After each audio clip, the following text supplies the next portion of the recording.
Hello everyone, this is Nishant from एग्जामरली और इस वीडियो में हम बात करेंगे कि आंसर राइटिंग प्रैक्टिस कैसे करें। तो हम इन टॉपिक से वीडियोस बनाते रहते हैं, तो please do not forget to like, share, subscribe and definitely do not forget to hit the bell icon.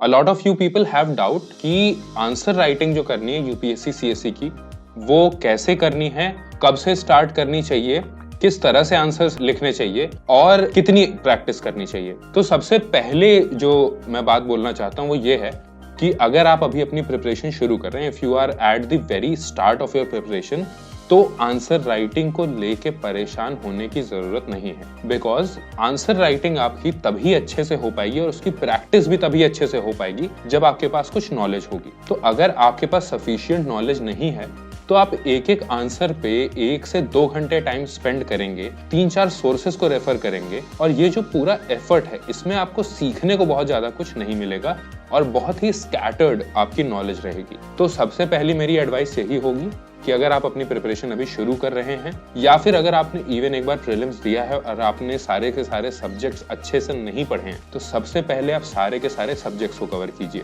Because जब आप आंसर राइटिंग करेंगे तो एक वाइडर पर्सपेक्टिव आपको देना होगा। अगर कोई इशू है जो कि आपकी जीएस पेपर 2 में है, जो कि गवर्नेंस और पॉलिटी से रिलेटेड है और कॉन्स्टिट्यूशन से रिलेटेड है, तो अगर आप उसके सोशल इम्पैक्ट्स जो कि पेपर 1 का टॉपिक है, अगर आप उसके इकोनॉमिक इम्पैक्ट्स जो कि आपका पेपर 3 का टॉपिक है, अगर आप उसके कुछ एथिकल डिलेमास जो कि पेपर 4 का टॉपिक है, इनको अगर आप इंक्लूड कर लेते हैं तो आपका आंसर बहुत ही ज्यादा वाइब्रेंट हो जाएगा और बहुत ही अच्छा लगेगा। तो and it will also stand out because mains में जो जीएस के पेपर्स होते हैं उसी में सबसे ज्यादा कंपटीशन होता है, because everyone is giving GS, optional सबका अलग अलग होता है। तो इसीलिए सबसे पहले अपनी नॉलेज को आप बिल्ड कीजिए। जब आप एटलीस्ट 1 से 2 बार, बेटर ये होगा कि आप 2 बार जब अपना जीएस का जो भी आपका सिलेबस है उसको कवर कर चुके हैं और कुछ नोट्स बना चुके हैं, वहां से आप आंसर राइटिंग शुरू कीजिए। वहां से आपके आइडेंटिफाई कर पाएंगे कि आपके आंसर में क्या क्या वीकनेसेस हैं, क्या क्या कमियां हैं और उसके हिसाब से काम कर पाएंगे। साथ ही साथ अगर आपने इनकम्प्लीट नॉलेज में आंसर राइटिंग शुरू की तो आपके आंसर्स ज्यादा से ज्यादा इंफॉर्मेशन बेस्ड होंगे या बहुत ज्यादा ओपिनियन बेस्ड हो जाएंगे और फिर आपको इस चीज को अनलर्न करने में बहुत ज्यादा दिक्कत आएगी। बिकॉज यूपीएससी में जो आंसर्स होने चाहिए उसमें एक बैलेंस होना चाहिए, नॉलेज का भी और आपके साइड से ओपिनियन का भी। ऑल्सो आंसर्स के साथ जो कीवर्ड्स अटैच होते हैं उन कीवर्ड्स पे आपको बहुत ज्यादा ध्यान देने की जरूरत है और उन कीवर्ड्स के हिसाब से ही आंसर लिखना है। अगर डिफाइन लिखा हुआ है, एनालाइज लिखा हुआ है या सब्सटैंशिएट लिखा हुआ है तो उस वर्ड की अपने में मीनिंग होती है। आप एक रैंडम आंसर लिखना मत शुरू कीजिएगा, उस कीवर्ड के हिसाब से ही आंसर को स्ट्रक्चर कीजिएगा। तो यहाँ हो गई सब्जेक्ट नॉलेज की बात, आपको कब से स्टार्ट करना चाहिए। और जब आप अपनी प्रिपरेशन में लगभग 2 से 3 महीने आपको हो गए हों, जब आपके करंट अफेयर्स पे थोड़ी ग्रिप बन गई हो, आपको आर्टिकल समझ में आने लगे हों, आपकी एक स्टैटिक की नॉलेज बिल्ड हो गई हो, तब आपको आंसर राइटिंग शुरू करनी चाहिए। वहां से आप अच्छे से पिकअप कर पाएंगे, लेकिन बहुत ज्यादा टाइम भी आंसर राइटिंग को देने की जरूरत नहीं। जस्ट 1 से 2 आंसर लिखना पर डे सफिशिएंट, वो आपको एक तरह से फॉर्म में रखेगा। अच्छा, अब आंसर राइटिंग किस किस टाइप की करनी होती है, बिकॉज जैसा आप जानते होंगे और अगर आप नहीं जानते तो जान लीजिए कि मेंस में आपके टोटल 9 पेपर्स होते हैं। 9 में से जो 2 पेपर होते हैं वो आपके लैंग्वेज के होते हैं। ये जो लैंग्वेज के पेपर होते हैं, एक इंग्लिश का होगा और एक आपकी रीजनल लैंग्वेज होगी। ये जो पेपर्स हैं इसमें आपको सिर्फ और सिर्फ कट ऑफ क्लियर करना है। 300 मार्क्स के होते हैं, उसमें आपको सिर्फ 100 मार्क्स स्कोर करने हैं। इसके अलावा आपके 7 पेपर और होते हैं। एक एसे का पेपर होता है, 4 जीएस के और 2 पेपर होते हैं जो आपका सेलेक्टेड ऑप्शनल सब्जेक्ट है उसके। तो आपकी आंसर राइटिंग जो है एसे की अलग तरह से होगी, जीएस 1, 2, 3 की अलग तरीके से होगी, एथिक्स में अलग तरह से होगी और ऑप्शनल में अलग तरह से होगी। तो आपको ये देखना है कि आपको किसकी आंसर राइटिंग पे कितना फोकस करना है और कब करना है। ऑप्शनल में बिकॉज आपको बहुत ही डेप्थ नॉलेज चाहिए और बहुत ज्यादा कनेक्टिविटी है, तो इसीलिए जब तक आप अपना ऑप्शनल एक बार कवर नहीं करेंगे तब तक आपको उसकी आंसर राइटिंग शुरू करने में बहुत ज्यादा दिक्कत आएगी और आपके जो आंसर्स होंगे उसमें क्वालिटी हाई नहीं रहेगी। और अगर आप कहीं किसी से चेक भी कराने जाते हैं या आप एक टेस्ट सीरीज भी ज्वाइन कर लेते हैं तो आपको जो इनपुट्स मिलेंगे वो मोस्टली यही मिलेंगे कि आपकी नॉलेज ही इनसफिशिएंट है, तो आपको वहां पे बहुत ज्यादा मेहनत करनी पड़ेगी। तो जो आपकी ऐसे की राइटिंग है उसमें आप ये कर सकते हैं कि जो पास्ट लगभग 5 से 10 साल में जो ऐसे के टॉपिक्स हैं, कुछ समय पहले 4 टॉपिक्स दिए जाते थे उसमें एक ऐसे लिखना होता था, अब 8 टॉपिक्स दिए जाते हैं उसमें से 2 ऐसेज लिखने हैं। तो लगभग 4 से 5 साल के जो पुराने टॉपिक्स हैं अगर अगर आप उन्हीं पे फोकस कीजिए, अगेन एक बार आपकी नॉलेज लेवल बन जाए, एक बार आप करंट अफेयर्स पे थोड़ा ग्रिप बना लें, 2 से 3 महीने एटलीस्ट आपकी प्रिपरेशन हो जाए सीरियसली, उसके बाद ही आपको ये शुरू करना है। तो एक हफ्ता आप एक ऐसे को दीजिए, एक हफ्ते में आप उस ऐसे के टॉपिक पे थोड़े थोड़े नॉलेज गैदर कीजिए, बिकॉज ऐसे आपका काफी एक्सपेंसिव होता है, आपको 1000 वर्ड से ज्यादा लिखने होते हैं, तो थोड़ी उस पर नॉलेज गैदर कीजिए थ्रू आउट द वीक, और उसके बाद फिर वीक के एंड पे उस पर ऐसे लिखिए। तो इस तरह से अगर आप 15 से 20 ऐसे भी प्रैक्टिस कर लेते हैं तो that will give you sufficient knowledge and practice to write an essay. उसके बाद फिर हम आते हैं एथिक्स पे।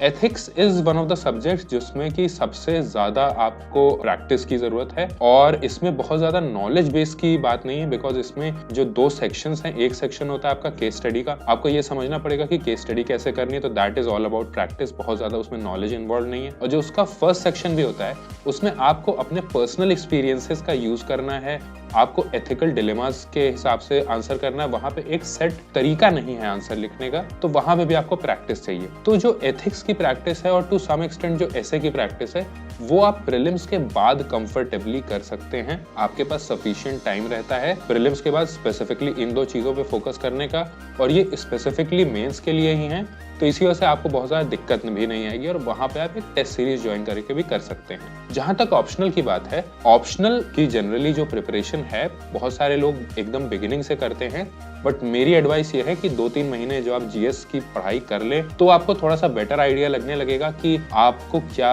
ऐसा सब्जेक्ट चाहिए जो with in line of your GS subjects है, या आपको ऐसा सब्जेक्ट चाहिए जो जीएस सब्जेक्ट्स की लाइन में नहीं है वो पढ़ने के लिए। तब आपको थोड़ी क्लैरिटी मिलेगी, तब आप ऑप्शनल सेलेक्ट कीजिए। 2 से 3 महीने में आराम से आप अपने ऑप्शनल का सिलेबस कंप्लीट कीजिए, उसके बाद ही आंसर राइटिंग शुरू कीजिए, बिकॉज ऑप्शनल में आपको बहुत डेप्थ नॉलेज चाहिए, और जो ऑप्शनल के आंसर्स होते हैं वो भी कंपेयर टू जीएस आंसर्स ज्यादा लेंथी होते हैं और ज्यादा उसमें नॉलेज टेस्ट होती है। तो इसीलिए आंसर राइटिंग आप अपनी प्रिपरेशन ऑप्शनल की शुरू करने के 3 महीने बाद आप उसको शुरू कीजिए, जब आपने पूरा का पूरा ऑप्शनल 1 से 2 बार पढ़ लिया हो। इसके बाद हम जब जीएस की बात करते हैं, जीएस 1, 2, 3 की आंसर राइटिंग के लिए जो इसमें सब्जेक्ट्स हैं उसमें सिर्फ आपका पेपर 1 में जो सोसाइटी का पार्ट है और वर्ल्ड हिस्ट्री का पार्ट है वो आपके प्रीलिम्स के जीएस सिलेबस से एक्स्ट्रा है, गवर्नेंस का पार्ट जो है वो थोड़ा सा आपका एक्स्ट्रा है जीएस 2 में, और जीएस 3 में भी कुछ टॉपिक्स हैं जैसे कि इंटरनल सिक्योरिटी और डिजास्टर मैनेजमेंट जो कि आपके एक्स्ट्रा हैं। इसके अलावा मेजॉरिटी जो पोर्शन है वो आपका प्रीलिम्स के सिलेबस में है। तो पहले अपना प्रीलिम्स का सिलेबस कंप्लीट कर लीजिए, उसके बाद फिर आप इस पे फोकस कीजिए कि आप इसकी आंसर राइटिंग करें। Again 2 to 3 months into your preparation after the second reading of your syllabus. Again एक चीज पे डाउट रहता है लोगों को कि जो फ्रिंज एरियाज हैं उनको कहाँ से पढ़ना है, तो वर्ल्ड हिस्ट्री के लिए आप एनसीईआरटी से पढ़ सकते हैं, सोसाइटी जो है वो 11th की सोशियोलॉजी की बुक से पढ़ सकते हैं। इसके अलावा जो गवर्नेंस और पेपर 3 में इंटरनल सिक्योरिटी और डिजास्टर मैनेजमेंट के टॉपिक्स हैं, इन टॉपिक्स पे जस्ट आप थोड़ा बहुत गूगल करके एक अंडरस्टैंडिंग ले लीजिए, बिकॉज आपको पॉलिटी और इकोनॉमिक्स और बाकी सब्जेक्ट्स की अंडरस्टैंडिंग रहेगी, तो इन पे आपको बहुत ही थोड़ी सी नॉलेज चाहिए, और इस पे जो कुछ करंट अफेयर्स के आर्टिकल्स आए हैं उनको रीड करके, और साथ ही साथ इंटरनेशनल रिलेशंस में भी अगेन उनको रीड करके आप थोड़ा सा अपना नॉलेज बेस बना सकते हैं, और फिर आप उसे प्रैक्टिस कर सकते हैं। अब इसमें एक क्वेश्चन आता है कि कहाँ से क्वेश्चंस आपको मिल सकते हैं, तो ऐसे के लिए और ऑप्शनल के लिए और इवन फॉर एथिक्स आपके जो पास्ट ईयर के क्वेश्चंस हैं वो इक्वली रेलेवेंट हैं, अनटिल अनलेस आपके अगर ऑप्शनल में करंट अफेयर्स का बहुत ज्यादा आता है तो वहां पे थोड़े बहुत क्वेश्चंस आपको नए ढूंढने पड़ेंगे, बट यहाँ मेजॉरिटी जो आपके क्वेश्चंस हैं वो आपके स्टैटिक सिलेबस से रिलेटेड होते हैं। ऐसे because is very much transient और ethics is also very much transient, तो इसी वजह से जो आपका कंटिन्यूअस चलती रहती है इश्यूज उन पे आ सकता है, और जो इश्यूज एग्जिस्टेंट हैं सोसाइटी में बहुत लंबे टाइम से उन पे आ सकता है। तो पास्ट ईयर के क्वेश्चंस आपके ऑप्शनल, एथिक्स और ऐसे के लिए बहुत ही ज्यादा यूजफुल है। पिछले 4 से 5 साल इवन पास्ट 10 इयर्स के भी क्वेश्चंस आप यहाँ यूटिलाइज कर सकते हैं प्रैक्टिस के लिए। उसके बाद अगर हम बात कर रहे हैं जीएस 1, 2, 3 की, तो यहाँ पे आपके करंट अफेयर्स काफी ज्यादा आ जाते हैं। तो एक तो आपके पास्ट ईयर के क्वेश्चंस टू सम एक्सटेंट आपको कुछ गाइडिंग पॉइंट्स दे देंगे, और कुछ ऐसी इश्यूज रहती है जो हमेशा ही न्यूज में रहती हैं, कभी भी न्यूज से बाहर नहीं जाती हैं, तो वो क्वेश्चंस भी आपके लिए यूजफुल है। Other than this you can refer to some of the test series that some coachings bring out, and also a lot of UPSC preparation websites come up with daily questions, तो आप उन questions का भी utilisation कर सकते हैं practice के लिए। अब एक और डाउट आता है लोगों का कि क्या पॉइंट वाइज आंसर राइटिंग करनी चाहिए या पैराग्राफ वाइज।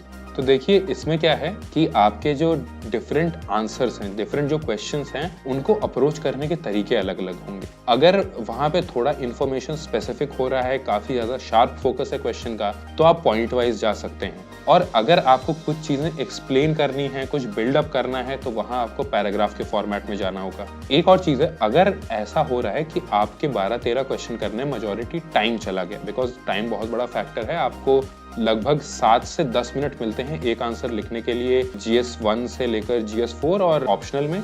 और ऐसे में आपको 1.5 घंटा मिलता है 1000 से 1200 वर्ड का एक ऐसे लिखने के लिए। तो अगर आपके पास जो GS के पेपर्स और ऑप्शनल के पेपर है वहां पे आपके पास टाइम कम बचा है, तो बचे हुए जो क्वेश्चंस हैं उनमें आप पॉइंट वाइज करके एटलीस्ट कुछ मार्क्स स्कोर कर सकते हैं, so that the examiner knows that okay this person has the knowledge and has covered the keywords. Because एक एग्जामिनर के लिए भी एक एक लाइन पढ़ना बहुत डिफिकल्ट होगा, तो आपके अगर कीवर्ड्स कवर हो जाएंगे तो फिर कंफर्टेबली आप उसमें कुछ स्कोरिंग कर सकते हैं। बट की पॉइंट वाइज करना है या फिर पैराग्राफ वाइज करना है, this has to be your decision, and ये आप धीरे धीरे करके आप खुद ही सीखते जाएंगे। आप ये कर सकते हैं कि कुछ क्वेश्चंस पिकअप कीजिए और उन सारे क्वेश्चंस को पॉइंट वाइज लिखने की कोशिश कीजिए।